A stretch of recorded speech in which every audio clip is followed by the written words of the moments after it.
അത് വെള്ളി കൊടുക്കുക എല്ലാം ആദ്യം ഇവിടെ നടക്കണതൊക്കെ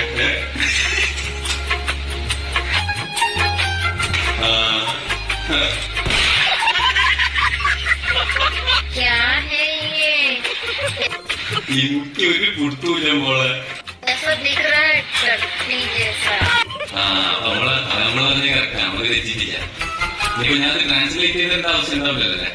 അല്ലെങ്കിൽ മലയാളികൾക്ക് ചില വാക്കുകളുടെ അർത്ഥമൊക്കെ പറയാം.